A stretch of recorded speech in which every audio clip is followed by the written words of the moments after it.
Happy Monday, and welcome into Big Talk College Sports with a Midwest perspective, blue collar and blue blood. I am Sam Sprunger. Tony Hollinsworth to my stage left. Yeah, right. Correct? Yeah. Okay. Stage left, viewer stage right. Yes, right. So, Tony, happy Monday. It is Monday. We are officially past the abysmal object that was the Super Bowl and all the terrible things that would have happened had either team won. Obviously, as you know, one team did win. Unfortunately, the head coach of that team gets to win, and now we're going to never hear the end of it, and it's going to be a nightmare. But nonetheless, we have good news because now we can only focus on college basketball. I was going to say we don't have to worry about football anymore. It's exactly not in our way. And don't get me wrong, we love football, but now we don't have to. We don't have it hazing over our basketball glasses now. Correct. I mean, we do have football coming back in March. If you want to talk about UFL spring league football. It's not bad. It's better than nothing. I'd rather watch UFL than ever see Nick Sirianni happy. But it still doesn't count as football that gets in the way of basketball, though. That's true. Because, it's March football Madness for will still people take that over. Has to have football. You know what I mean? Yeah. And so a lot to talk about, a lot happening in the Big Ten. The past week, the Purdue Boilermakers still lead the Big Ten by half a game over the Michigan State Spartans and the Michigan Wolverines. Purdue at 10-2, the other Spartans and Wolverines both Purdue at 11-2. There we go. Michigan State and Michigan at 10-2. Tony, tomorrow's a big game. But let's talk about what Michigan had to go through to get to 10-2 into on the precipice of their game against the Boilermakers at Chrysler tomorrow. Mm-hmm. They had to go into Assembly Hall. It looked like they were going to run away with it. And IU made a run at them and made it a game and ended up only losing by 3 points. I believe it was 70-67. Mm-hmm. Yeah, they say they kept it close. And you got to remember, too, the last time that Michigan has lost, because they're on a 4-game win streak, last time they lost was at Purdue. So it was in Mackey. So they have a chance to potentially right the ship because at least they'll be home in Ann Arbor. So I'm not going to say that that's going to necessarily go in their favor. Like I said, I still don't trust Michigan just because purely of their past. But obviously, Dusty May has done something with this team to, again, get them to this point where they're 10-2 in the conference as a whole, and they're sitting there overall at 18-5. Again, probably one of the best years Michigan has had for the last at least 3 to 4 years that I can remember off the top of my head. They've won more games in the Big Ten this year than they won all year last year. Period. Exactly. So, I mean, they're already off to a great start. But it's funny, on the opposite end, remember how we were kind of talking about, at one point Penn State was maybe a little bit of a dark horse. They're now sitting in the basement. Yep, with Washington at 3-9 and 3-10 respectively, and one of Washington's wins being against Penn State. Yep. Yeah, it's Michigan has a lot going for them. They've got Vlad Golden, they've got Danny Wolf. They're both very, very good. Trey Donaldson's a good point guard. He's got some things to work on correcting. In the aspect of being more of a distributor. He does score. He averages 13 points a game. So Dusty May has 3 really good pieces in his starting lineup. Danny. Danny Wolf. I was trying to remember the Wolf name. Yeah, Danny Wolf. He's a 7-footer. And he plays smaller. So, like, in the aspect of he's very versatile. He can move more than better than what you would think a 7-footer could move.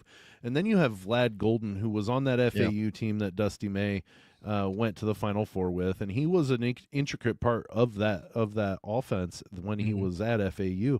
He's now starting to come around. He's averaging almost 16 points a game, and he is a prototypical big man.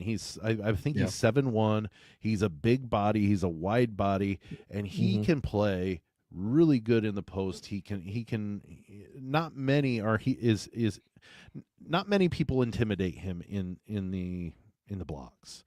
And if he gets going, Danny Wolf's going to get going, or it could get going, and it could get ugly for any team that's playing. We saw the first half against IU. Michigan was up, I believe it was 43-27 at the half.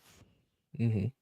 And that is, they were in control. Now they came out of the half and just couldn't put IU away, and IU kept coming back, and Michigan would stretch it out a little bit, and then IU would come back. I even made a statement. They were down 17, and Malik Renew hit a shot, a really nice shot, and you heard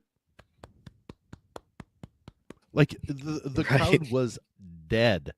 Yeah. And I made the comment that maybe it's because of that, but for good Lord's sake, what is going on? I mean, I understand the coach is on his way out and stuff, but you still have to have that team pride, and they just weren't in it. And then all of a sudden, IU blew up and got back into that game, and it was a really hard-fought game at the end. It ended up to where Michigan was up 6, and IU hit a two-thirds court shot at the buzzer to make it a 3-point game. But it was, Michigan has a lot of things figured out, and it's just a matter of, can they figure it out against the right teams? Because you know what, in an environment on the road in the state of Indiana just a couple of weeks prior, they didn't play very well. And it showed after they got beat by 25. So they have that potential for that, to lay an egg like that. But you know what? IU, even though they're 5-8 in the Big Ten, they're not as bad as what that 5-8 record shows. No, and you have to think too. I'll start with Michigan at least first. You kind of have two advantages with Michigan, because you have Danny Wolf, because you have Vlad Golden. You have two giant centers at 7 foot. If you look at them statistically, as far as what they have, Vlad is more of the offense. Like you said, he averages almost 16 points a game. Now, he's no slouch when it comes to rebounds. He averages about 6 rebounds a game and whatnot. But on the other hand, you look at Danny Wolf, he's averaging about 13 points a game, but you're getting 10 rebounds off of him. So if you want offense, he's a double-double. He's averaging a double-double. Yeah, so really you can kind of pick and choose. Like, if we want to go more of a defensive run, we're going to put Danny in there. If we want to be a little bit more offensive, we're going to put Vlad in there. So, for Dusty May to have that kind of in his back corner, and I'll say this, it's almost like he's taking a page out of Purdue's book, because you look at what Purdue typically had done, the last few years as far as, big centers go. You typically had that one that was a big dominant threat in down to the bucket and in the paint, or you had the guy that was a little bit more defensive and be able to take the ball away and just, get those rebounds and whatnot. So Dusty's successful in that. As far as IU goes, like you said, I think they're better than what their record says. I think for them, you really have to look at, the situation that IU is in too. IU has been that team. They have a ton of the talent. They have the potential to get there, and they just keep coming up short. So I don't know if it's a part of IU is maybe a little bit more in their own heads of like, man, we're more or less disappointing ourselves in what we're doing. And the fact that I don't know how the players feel about Mike Woodson. Obviously we've seen other teams that if their head coach is kind of on the brink of getting fired, no matter the sport, it seems to kind of light a fire underneath them to be able to really play significantly better. Florida Gators in the previous football season. Correct. And looking at it now, it's like, man, that it doesn't seem like they have that true spark. But much to your point, though, if you look at IU's last 5 games, even though they've lost all 5, they lost at Northwestern by 9. They only lost to Maryland by a point. To go up to Mackey and face Purdue, only lose by 5. You lose to Wisconsin by 8, and then you lose, to Michigan. In all fairness, that Wisconsin game wasn't an 8-point game. I'm sorry. Correct. Wisconsin that wasn't even that close. I'm sorry. Correct. And kind of the same with the Michigan game, like you said, that last buzzer beater to at least make it a little less damaging. But you also face 3 of the top 25 teams in those last 3 games. And then you're going to have to face another one, tomorrow upcoming with Michigan State. So like you said, I don't necessarily think they're as bad. I just think it's a defeated team that I don't want to necessarily say is tired, but they're defeated. I think that morale is down, and I truly think, and I'm going to jump ahead a tiny little bit, but I'm going to try not to do it too badly. I think with the official word that Mike Woodson's going to be leaving, I think if a new culture was to come in there, something a little bit more positive, that we could potentially see a better and a different IU team, at least next season. Now, as far as this season goes, I'm going to assume it's probably just a wash because I don't expect them to do anything crazy or go on a crazy run.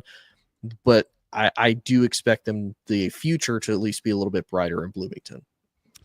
Well, let's chat about that just a touch because Mike DeCourcy, and I'm trying to look up the article as I speak, but Mike DeCourcy put out an article that had a list of potential fill-ins. Let's say it this way. Let me ask you this question, and we'll go from there. He actually put out a list of 9. I've got it right here. Okay. But where do you think does IU look at the good old boys club? We talked about it last week, on Friday. Mm-hmm. Do they stay with the good old boys club and hire somebody that they feel they want to have that, or do you think they go realistically of we need to start winning ball games? To me, just with kind of how, again, supposedly from what I heard from the previous coach and how Mike Woods even got the position, by the sounds of it, I wouldn't be surprised if they kind of stick with the good old boy club. It's really hard to me, from what I've noticed, when good old boy clubs get established, it's hard for them to be able to come out and say that they're wrong because, and again, I might be derailing a little bit, they tend to be kind of narcissists because they're like, nah, it's not us. We're not the problem. Yes, you are. You are 100% the problem. And not saying you don't have to, always listen to the fans and whatnot, because again, at the end of the day, you're the athletic director. Fans, again, are short for fanatics. So sometimes they have a bit of a skewed view of how they see things. To an extent, if something isn't working, and obviously the Mike Woodson experiment did not work, maybe it is time that you come back, you readdress, and you say, look, what is going to put us in the best position to win ball games right now?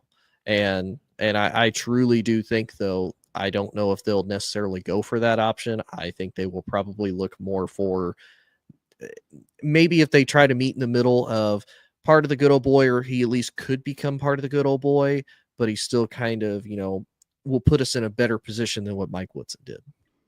Well, let's take a look at Mike DeCourcy's list and address any of those that kind of jump out at us after the commercial break here. We're going to take a break for the audio podcast.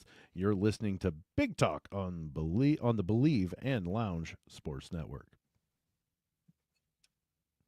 Okay, we're back, and I got Tony mid-drink. Awesome. Yep, sure did. We are back. We were talking about the Indiana Hoosiers and their coaching vacancy. First off, before we address the list that Mike DeCourcy came up with, as the way he stated it was guys that if they were to say yes, which he's not saying any of them necessarily would, but could say yes, they would start winning at IU. Okay, that's his list. But let me ask you this question: how do you think that locker room? How do you go in and day out knowing that this guy? Is it the love of your coach to go in and fight for a guy that isn't coming back next year? I don't know if it's necessarily love. It might also be a little bit of pride. And I look at this too, and again, it does make me wonder, at least behind the scenes, how are some of these young men coached?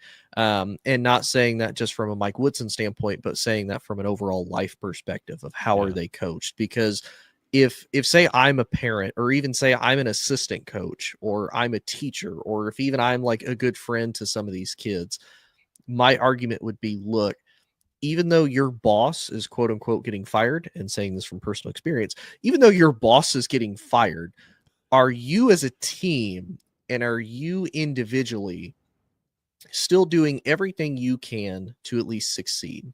Because at the end of the day, if your boss gets fired, is part of that on you?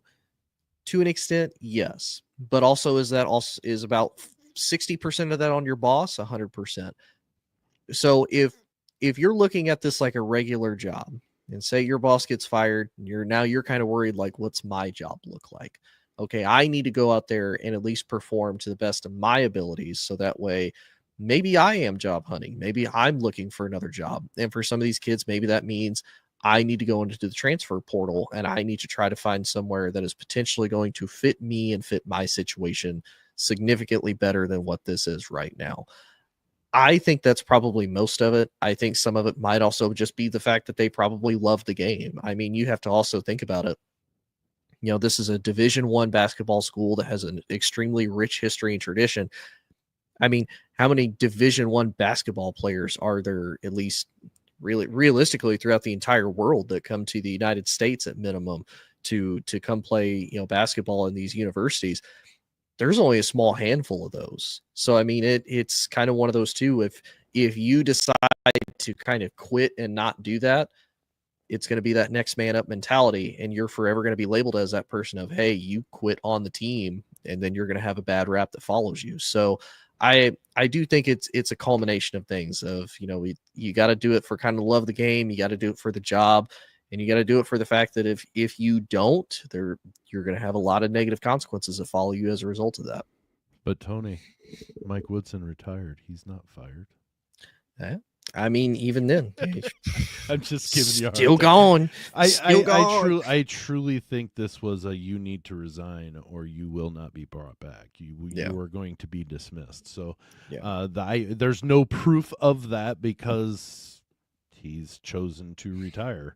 But so let's take a look at Mike DeCourcy's Indiana men's basketball coaching candidates. And he knows, like I said before the break, is these aren't necessarily guys that would absolutely say yes. These are guys that, if they said yes, would absolutely change the culture and win at IU next season.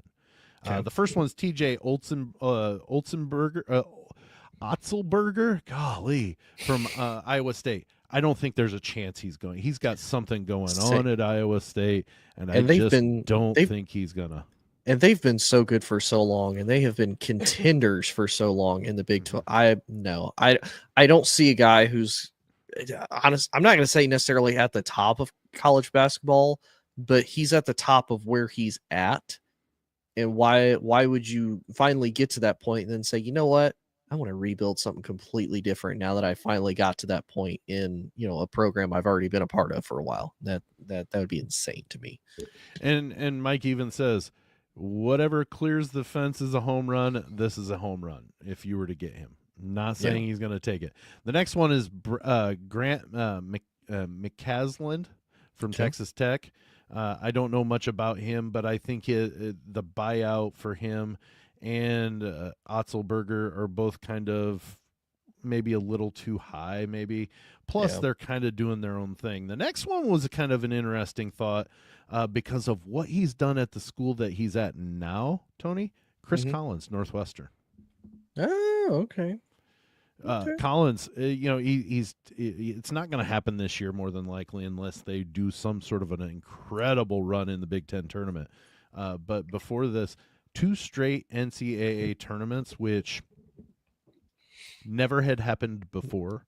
Before he came into town, they had never won an NCAA tournament game. Here he did it in both years. He won a game in both of his tournaments. Yeah, and he'd been to the tournament prior. Last year was his 3rd trip as a Northwestern head coach, and growing up as a Big Ten fan, that is unheard of. Yeah, Northwestern going to 3 tournaments, let alone 2 in a row.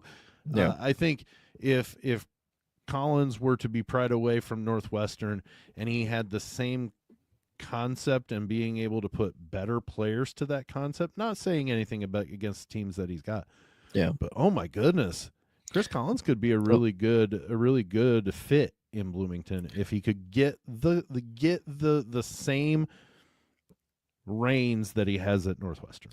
And I would say too, and it's no, like you said, it's no slight to him, as far as what he's been able to do.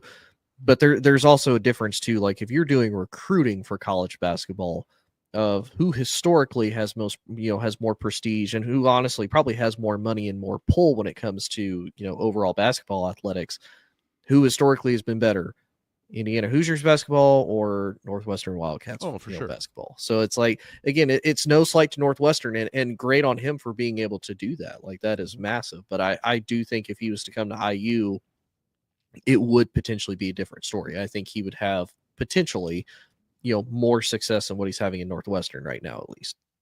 I've got 2 more on this list of 9 that I want to talk about. So I'm going to tell you the ones that we're just going to name them off. Okay. We're not going to talk about them unless you find something really intriguing behind it. Okay. Number 4 is the next one I want to talk about. So we're going to skip that one. Mm-hmm. Number 5, Tony Bennett, the retired coach from Virginia. Number 6, Dennis Gates from Missouri. They had an 0-18 season in his second year at Missouri, and now they're near the top of the SEC. So that's a pretty big turnaround. Maybe his stock rising to where maybe he can get a bigger team, a bigger job. Steve Forbes from Wake Forest. Brad Brownell from Clemson. Both of those are intriguing because they're ACC moving to the Big Ten, but both of them are pretty good coaches. Now, the 2 that I want to talk about, the first one's number 4 on the list, and then I want to talk about number 9 on the list. Greg McDermott from Creighton. I think this is the most intriguing and the most not saying the other 3 that we talked about weren't home runs, but I see this as what he's done at Creighton and making them a year in, year out great program. I think if he can get pulled into Bloomington, he starts a new culture of it's about the team first. Yeah. Win for the team first. He's going to do things the right way, and I use the air quotes if you're not watching. The right way. That means recruit, develop, and start a team first mentality, and that's Greg McDermott. Yeah. It says here back in 2017, McDermott might have been the head coach at Ohio State if he wanted. He decided to stay where he'd be happy.